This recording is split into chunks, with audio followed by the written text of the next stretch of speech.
Assalamualaikum warahmatullahi wabarakatuh. Bertemu dengan saya Reyesati Nurzain dengan NIM 112210069, yang mana pada kesempatan kali ini akan membahas terkait strategi komunikasi dan negosiasi bisnis pada PT Galang Prakarsa Saudara, yang mana PT Galang Prakarsa Saudara ini merupakan perusahaan yang memproduksi bakso kemasan, dan bakso kemasan ini akan diantar kepada customer baik di dalam kota ataupun keluar kota. Selanjutnya terkait definisi komunikasi dan negosiasi bisnis. Nah, komunikasi bisnis sendiri adalah proses pertukaran informasi yang dilakukan dalam konteks profesional untuk mencapai tujuan bersama.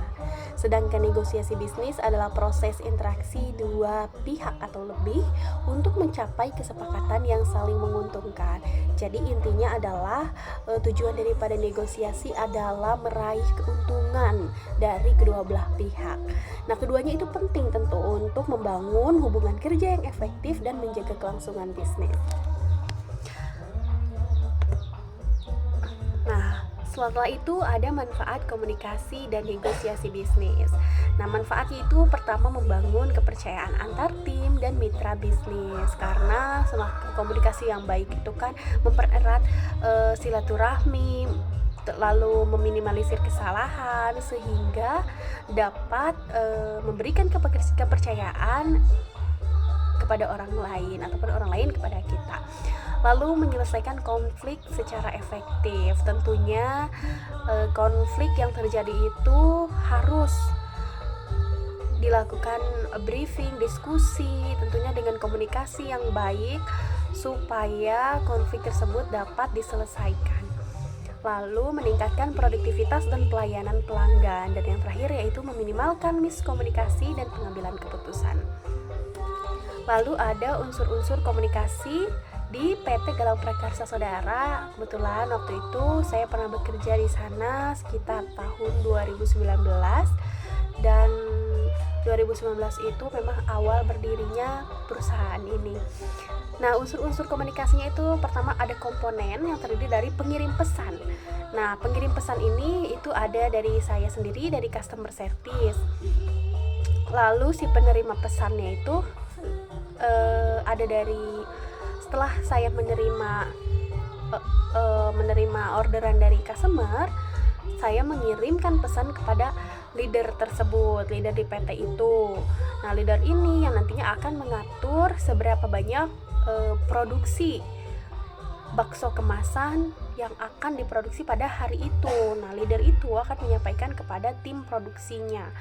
Nah, setelah dari leader, saya akan pergi ke tim gudang, yang mana tim gudang ini harus berkoordinasi dengan tim packaging untuk menyiapkan berapa banyak kemasan yang harus disiapkan, lalu mesin yang harus dinyalakan, dan apakah membutuhkan tenaga borongan untuk harian. Karena semakin banyak orderan yang masuk, maka kita kekurangan karyawan, jadi kita biasanya manggil tenaga borongan seperti itu.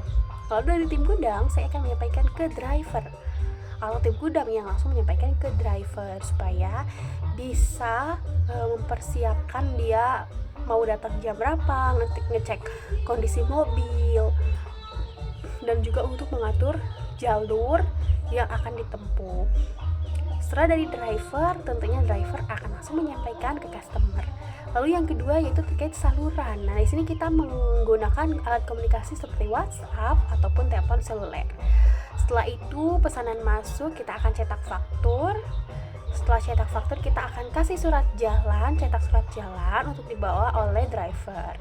Nah, itu faktur dan surat jalan itu penting untuk bukti bahwa kita telah mengirimkan pesanan sesuai dengan orderan customer. Lalu yang ketiga yaitu ada gaya komunikasi. Nah, gaya komunikasi yang kita lakukan tentunya saat briefing kita menggunakan gaya formal.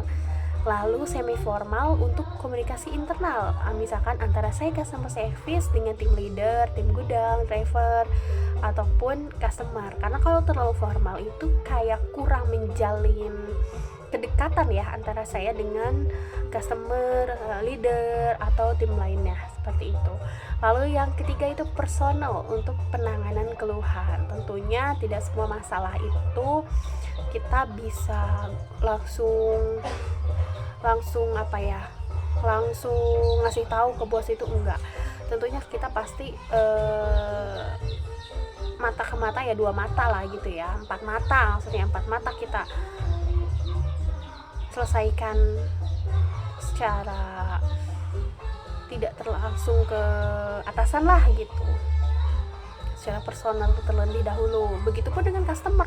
Kalau customer merasa tidak puas atau ada kesalahan dari kami, maka customer itu enggak langsung gombar-gambir ke sosial media. Itu udah kita diskusikan sebelum customer itu menjadi member kita gitu. Jadi customer kalau ada keluhan itu langsung ke saya. Lalu ada contoh komunikasi atau negosiasi yang dialami. Nah, pernah terjadi negosiasi antara customer service dan pelanggan tetap dari Bandung terkait perubahan waktu pengiriman bakso kemasan. Pelanggan itu waktu itu minta percepatan, tetapi gudang kita overload karena banyaknya permintaan. Maka dilakukanlah pendekatan persuasif dan diberi kompensasi gratis ongkir. Nah, analisis proses komunikasi yang pertama adalah latar belakang, permintaan percepatan pengiriman, lalu tujuannya menjaga kepuasan pelanggan, dan proses yang dilakukan adalah customer service menerima komplain by WA atau telepon seluler, lalu mendiskusikan internal dengan tim gudang dan juga tim leader biasanya. Lalu yang ketiga, negosiasi waktu dan solusi ke pelanggan. Biasanya kita negosiasi bahwa kita ngabarin ya, kita nggak bisa nih datang sesuai jam yang ditentukan karena pengiriman overload dan jaraknya ditempuh juga lumayan, apalagi kalau misalkan tahun baru atau malam lebaran, Idul Fitri, itu macet total. Lalu yang keempat, disepakati hari pengganti dan bonus. Tentu kalau misalkan kita tidak menyanggupi produksi yang banyak pada hari ini, biasa kita nego juga kepada pelanggan untuk dikurangi, mau jenis bakso apa nih yang mau dikurangi dan dikirim di lain waktu. Lalu strategi dan gaya komunikasi. Nah, strateginya persuasif dan empati, lalu berorientasi solusi. Nah, gayanya itu tentunya ramah, sopan dan profesional. Salurannya seperti tadi saya jelaskan, WhatsApp, telepon langsung ke pelanggan, surat pengiriman sebagai bukti resmi. Nah, hambatan dan solusi. Nah, hambatan yang terjadi yaitu biasanya ada gudang overload karena libur panjang, malam Idul Fitri, malam tahun baru, itu benar-benar overload banget. Jadi kita kewalahan, malah kadang kita juga sampai kewalahan untuk cari tenaga borongan. Lalu terkadang kendala itu mobil pengiriman terbatas. Traga dan Elop itu kan kita cuma baru punya 2 unit, Traga 2 unit, Elop 2 unit. Itu kayaknya masih kurang kalau pas di malam tahun baru gitu. Jadi banyak jenis bakso yang pesanan customer yang kita kurangi orderannya. Lalu solusi yang kita berikan apa? Customer service atau saya sendiri menjadwalkan ulang dengan prioritas pelanggan lama. Lalu negosiasi antar bagian disertai transparansi ketersediaan armada. Nah, dalam pertanyaan yang dosen berikan, yang harus mencantumkan laporan bisnis 5W+1H, nah what-nya itu terlambat pengiriman 2 hari, itu yang terjadi. Lalu kapan? Hari Senin 30 Mei 2025. Nah, di mana pengiriman ke pelanggan ke luar kota? Siapa? Tim sales dan tim warehouse. Kenapa masalah tersebut terjadi? Karena adanya miskomunikasi akibat libur panjang. Lalu solusinya adalah negosiasi ulang, penjadwalan ulang, dan permintaan maaf secara resmi kepada pelanggan. Baik, sekian presentasi pada hari ini. Ini merupakan presentasi untuk memenuhi tugas ujian akhir semester 6. Sampai bertemu dengan saya pada kesempatan di lain waktu. Assalamualaikum warahmatullahi wabarakatuh.